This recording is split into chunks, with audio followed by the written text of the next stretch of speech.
ఈ అనంతమైన ఆకాశంలో నిరంతరం రెక్కలు ఆడిస్తూ జీవించే ఒక అద్భుతమైన పక్షి కామన్ స్విఫ్ట్. భూమి మీద కాలు పెట్టకుండానే సంవత్సరాల తరబడి గాలిలోనే గడిపే ఈ పక్షులు ప్రకృతిలో ఒక అద్భుతం.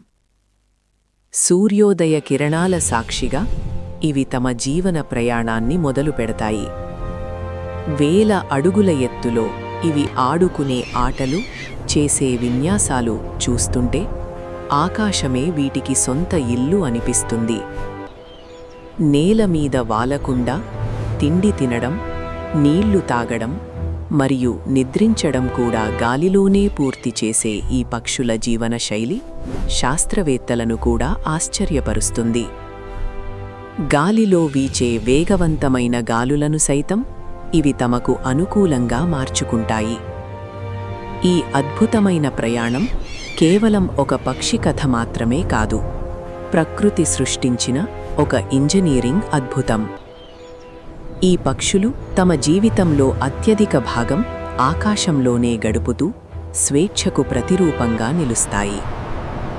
ప్రతి నిమిషం, ప్రతి సెకను ఇవి ఆకాశగమనాన్ని శాసిస్తూ తమ మనుగడను సాగిస్తాయి. కామన్ స్విఫ్ట్ శరీర నిర్మాణం ఒక వేగవంతమైన జెట్ విమానాన్ని తలపిస్తుంది. వీటి రెక్కలు పొడవుగా మరియు కొడవలి ఆకారంలో ఉండి గాలిని చీల్చుకుంటూ వెళ్లడానికి సహాయపడతాయి. తక్కువ బరువు కలిగిన వీటి ఎముకలు మరియు శక్తివంతమైన కండరాలు ఇవి గంటల తరబడి అలసట లేకుండా ఎగరడానికి దోహదపడతాయి. వీటి తోక భాగం గాలిలో దిశను మార్చుకోవడానికి ఒక చుక్కానిలాగా పనిచేస్తుంది. ముఖం మరియు కళ్ల నిర్మాణం వేగంగా ఎగిరేటప్పుడొచ్చే గాలి ఒత్తిడిని తట్టుకునేలా ఉంటుంది. ప్రకృతి వీటిని కేవలం ఎగరడం కోసమే డిజైన్ చేసిందా అన్నట్లుగా వీటి పాదాలు చాలా చిన్నవిగా ఉంటాయి. అందుకే ఇవి నేలమీద నడవలేవు. కేవలం గోడలను లేదా ఎత్తైన ప్రదేశాలను పట్టుకోవడానికి మాత్రమే ఇవి ఉపయోగపడతాయి. ఈ శరీర సౌష్ఠవం వల్ల ఇవి అత్యంత వేగంతో పాటు అద్భుతమైన నియంత్రణను కూడా కలిగి ఉంటాయి. ఆకాశంలో ఇవి చేసే ప్రతి కదలిక ఒక గణిత సూత్రంలాగా ఖచ్చితత్వంతో ఉంటుంది. వీటి వేగం మరియు చురుకుదనం శత్రువుల నుండి తప్పించుకోవడానికి కూడా ఎంతో సహాయపడతాయి. పక్షులు నిద్రపోవాలంటే చెట్ల కొమ్మలనో లేదా గూళ్లనో ఆశ్రయిస్తాయి అని మనం అనుకుంటాం. కానీ స్విఫ్ట్ పక్షులు ఆకాశంలో ఎగురుతూనే నిద్రపోగలవు. దీనిని ఆల్టిట్యూడ్ స్లీపింగ్ అని అంటారు. ఇవి వేల అడుగుల ఎత్తుకు చేరుకుని గాలి ప్రవాహాల మీద తేలుతూ తమ మెదడులోని ఒక భాగాన్ని విశ్రాంతిలో ఉంచి మరో భాగంతో ఎగురుతూ ఉంటాయి. ఇది వినడానికి ఆశ్చర్యంగా ఉన్నా ఇది వీటి మనుగడకు చాలా అవసరం. గాలిలో ప్రవహించే వెచ్చని గాలులను ఉపయోగించుకుంటూ ఇవి ఒక లయబద్ధమైన పద్ధతిలో నిద్రిస్తాయి. రాత్రివేళల్లో ఇవి ఆకాశంలో ఎంత ఎత్తుకు వెళ్తాయంటే భూమి నుంచి వీటిని చూడటం కూడా సాధ్యం కాదు. నిద్రలో ఉన్నప్పుడు కూడా ఇవి గాలి దిశను మరియు ఎత్తును గమనిస్తూనే ఉంటాయి. ఈ అద్భుతమైన సామర్థ్యం వల్ల ఇవి నేల మీద ఉండే వేటాడే జంతువుల నుండి రక్షణ పొందుతాయి. ఆకాశమే వీటి పరుపు, మేఘాలే వీటి దుప్పట్లుగా మారి నిరంతర ప్రయాణంలో విశ్రాంతిని అందిస్తాయి. ఇది ప్రకృతిలో ఉన్న అత్యంత వింతైన మరియు ఆసక్తికరమైన అంశాలలో ఒకటి. స్విఫ్ట్ పక్షుల ఆహార అలవాట్లు కూడా చాలా ప్రత్యేకమైనవి. ఇవి గాలిలో ఎగురుతూనే చిన్న చిన్న కీటకాలను వేటాడతాయి. వీటిని ఏరియల్ ప్లాంక్టన్ అని పిలుస్తారు. గాలిలో నోరు తెరిచి వేగంగా వెళ్లడం ద్వారా ఇవి వేల సంఖ్యలో దోమలు, ఈగలు మరియు ఇతర సూక్ష్మ కీటకాలను బంధిస్తాయి. వీటి కంటి చూపు చాలా తీక్షణంగా ఉంటుంది. వేగంగా ప్రయాణిస్తున్నప్పుడు కూడా చిన్న కీటకాన్ని సులభంగా గుర్తించగలవు. సంతానోత్పత్తి సమయంలో ఇవి గాలిలోనే ఆహారాన్ని సేకరించి చిన్న ముద్దలుగా మారుస్తాయి. ఈ ఆహారపు ముద్దలను తమ పిల్లలకు అందించడానికి సిద్ధం చేసుకుంటాయి. ఇవి ఒక రోజులో కొన్ని వేల కీటకాలను తింటాయి. దీనివల్ల పర్యావరణంలో కీటకాల సంఖ్య నియంత్రణలో ఉంటుంది. గాలిలో ఆహారాన్ని సేకరించడం అనేది వీటికి ఒక నిరంతర ప్రక్రియ. ఎగురుతోనే నీటి ఉపరితలంపై నుంచి నీటిని తాగడం కూడా వీటికి అలవాటు. వీటి వేట కేవలం ఆకలి తీర్చుకోవడమే కాదు, గాలిలో ఇవి చేసే ఒక అద్భుతమైన విన్యాసంలా కనిపిస్తుంది. ప్రతి సంవత్సరం చలికాలం మొదలవ్వగానే స్విఫ్ట్ పక్షులు వేల మైళ్ల దూరాన్ని దాటుతూ సుదీర్ఘ ప్రయాణాన్ని మొదలుపెడతాయి. యూరప్ నుండి ఆఫ్రికా ఖండం వరకు ఇవి చేసే ఈ వలస ప్రయాణం సాహసోపేతమైనది. ఎడారులు, పర్వతాలు మరియు మహాసముద్రాలను దాటుతూ ఇవి గమ్యాన్ని చేరుకుంటాయి. ఈ ప్రయాణంలో ఇవి ఎక్కడా విశ్రాంతి తీసుకోవు. దిక్సూచి లేకపోయినా, మ్యాప్స్ లేకపోయినా ఇవి ఏటా ఒకే మార్గంలో ఎలా ప్రయాణిస్తాయనేది శాస్త్రవేత్తలకు ఇప్పటికీ ఒక మిస్టరీనే. భూమి యొక్క అయస్కాంత క్షేత్రాన్ని మరియు నక్షత్రాల గమనాన్ని ఉపయోగించుకుని ఇవి ప్రయాణిస్తాయని భావిస్తారు. తుఫానులు మరియు ప్రతికూల వాతావరణ పరిస్థితులను తట్టుకుని వేల మైళ్ల ప్రయాణాన్ని పూర్తి చేస్తాయి. ఈ ప్రయాణం వీటి ఓర్పుకు మరియు పట్టుదలకు నిదర్శనం. ఆకాశంలో వీరు సాగించే ఈ మహాయాత్ర ప్రకృతిలో ఒక గొప్ప వీరోచిత గాథ. మార్గమధ్యంలో ఎన్నో సవాళ్లు ఎదురైనా ఇవి తమ గమ్యాన్ని చేరుకోవడంలో ఏమాత్రం వెనకడుగు వేయవు. వలస ప్రయాణం ముగించుకుని వసంతకాలంలో ఇవి తిరిగి తమ పాత నివాసాలకు చేరుకుంటాయి. సాధారణంగా ఇవి పురాతన భవనాలు, కోటగోడలు మరియు ఎత్తైన టవర్లలో గూళ్లను కట్టుకుంటాయి.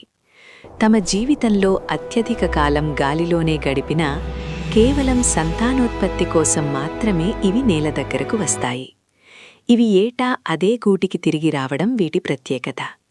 పాత గోడల సందుల్లో, ఇరుకైన ప్రదేశాలలో ఇవి తమ నివాసాన్ని ఏర్పాటు చేసుకుంటాయి. ఒకప్పుడు కొండ శిఖరాల మీద గూళ్లు కట్టుకునే ఈ పక్షులు ఇప్పుడు మానవ నిర్మిత కట్టడాలకు అలవాటు పడ్డాయి. గూడు కట్టుకునే సమయంలో ఇవి గుంపులు గుంపులుగా తిరుగుతూ చేసే శబ్దాలు వసంతకాలపు రాకను తెలియజేస్తాయి. ఈ సమయంలో ఇవి చాలా చురుకుగా ఉంటూ తమ నివాసాలను శుభ్రం చేసుకోవడం మరియు మరమ్మతులు చేసుకోవడంలో నిమగ్నమై ఉంటాయి. గాలిలో ఉండే స్వేచ్ఛను వదిలి తాత్కాలికంగా ఈ ఇరుకైన ప్రదేశాల్లో ఉండటం వీటికి తప్పనిసరి. కానీ ఇక్కడే ఒక కొత్త తరం ప్రాణం పూసుకుంటుంది.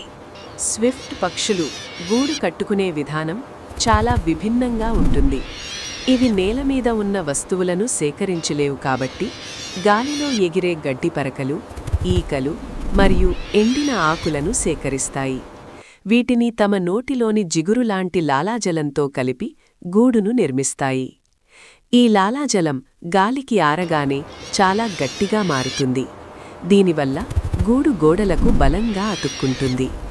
ఇవి తమ గూడును చాలా చిన్నగా, గిన్నె ఆకారంలో నిర్మిస్తాయి. ప్రతి ఏటా అదే గూడును ఉపయోగిస్తూ దానికి కొత్త పొరలను చేరుస్తూ ఉంటాయి. ఈ నిర్మాణ ప్రక్రియకు చాలా ఓర్పు మరియు సమయం పడుతుంది. గాలిలో ప్రవహించే ప్రతి చిన్న వస్తువు వీటికి గూడు నిర్మాణానికి పనికివస్తుంది. వీటి లాలాజలం ఒక సహజమైన గ్లూలాగా పనిచేస్తుంది. ఇది ప్రకృతిలో ఇతర పక్షులలో తక్కువగా కనిపిస్తుంది.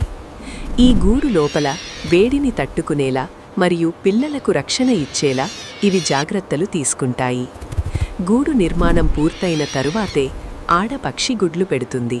గుడ్ల నుండి పిల్లలు బయటకు వచ్చిన తర్వాత తల్లిదండ్రుల బాధ్యత పెరుగుతుంది. పగలు మొత్తం గాలిలో తిరుగుతూ ఆహారాన్ని సేకరించి పిల్లలకు అందిస్తాయి.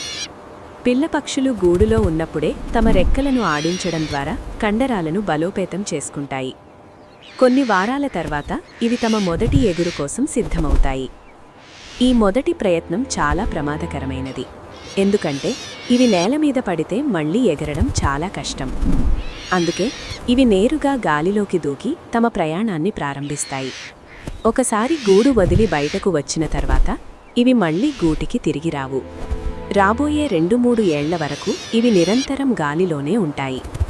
తల్లిదండ్రుల పర్యవేక్షణ లేకుండానే ఇవి గాలిలో ఎలా వేటాడాలి మరియు ఎలా నిద్రించాలి అనేది స్వతహాగా నేర్చుకుంటాయి. ఈ చిన్న పక్షుల ధైర్యం మరియు సహజ సామర్థ్యం చూస్తుంటే ఆశ్చర్యం కలుగుతుంది. ఒక కొత్త తరం ఆకాశ సామ్రాజ్యాన్ని ఏలడానికి సిద్ధమవుతుంది. ప్రస్తుత ఆధునిక ప్రపంచంలో స్విఫ్ట్ పక్షుల మనుగడకు అనేక ముప్పులు పొంచి ఉన్నాయి. పాత భవనాల కూల్చివేత మరియు ఆధునిక గ్లాస్ బిల్డింగుల నిర్మాణం వల్ల వీటికి గూళ్లు కట్టుకోవడానికి చోటు దొరకడం లేదు. రసాయన ఎరువుల వాడకం వల్ల కీటకాల సంఖ్య తగ్గిపోయి ఆహార కొరత ఏర్పడుతోంది. గ్లోబల్ వార్మింగ్ వల్ల వాతావరణంలో వస్తున్న మార్పులు వీటి వలస ప్రయాణాన్ని ఇబ్బంది పెడుతున్నాయి. అనేక దేశాలలో ఈ పక్షుల సంఖ్య వేగంగా తగ్గిపోతోంది. వీటిని కాపాడుకోవడానికి కృత్రిమ గూళ్లను ఏర్పాటు చేయడం మరియు పాత కట్టడాలను సంరక్షించడం వంటి పనులు చేపట్టాలి. పర్యావరణ సమతుల్యతలో ఈ పక్షుల పాత్ర చాలా కీలకం. ఇవి లేకపోతే కీటకాల సంఖ్య పెరిగి మనుషులకు వ్యాధులు వచ్చే ప్రమాదముంది. ప్రకృతి ఇచ్చిన ఈ అపూర్వమైన పక్షిని కాపాడుకోవడం మనందరి బాధ్యత. ఆధునికత పేరుతో మనం పక్షుల ఆవాసాలను నాశనం చేయకుండా వాటికి కూడా ఆకాశంలో చోటు కల్పించాలి. వీటి సంరక్షణ కోసం ప్రపంచవ్యాప్తంగా అవగాహన పెరగాల్సిన అవసరం ఎంతో ఉంది. కామన్ స్విఫ్ట్ కేవలం ఒక పక్షి మాత్రమే కాదు, అది అంతులేని ఆకాశానికి ప్రతిరూపం. దాని ప్రయాణం మనకు పట్టుదలను, స్వేచ్ఛను మరియు సహజ సిద్ధమైన మనుగడను నేర్పిస్తుంది. వేల మైళ్ల దూరాన్ని అలసట లేకుండా దాటే ఆ రెక్కల వెనుక ఒక గొప్ప సంకల్పముంది. ఆకాశంలో అవి చేసే శబ్దాలు మనల్ని ప్రకృతికి దగ్గర చేస్తాయి. భూమి మీద పరిమితులుండవచ్చు, కానీ ఆకాశంలో వీటికి హద్దులు లేవు.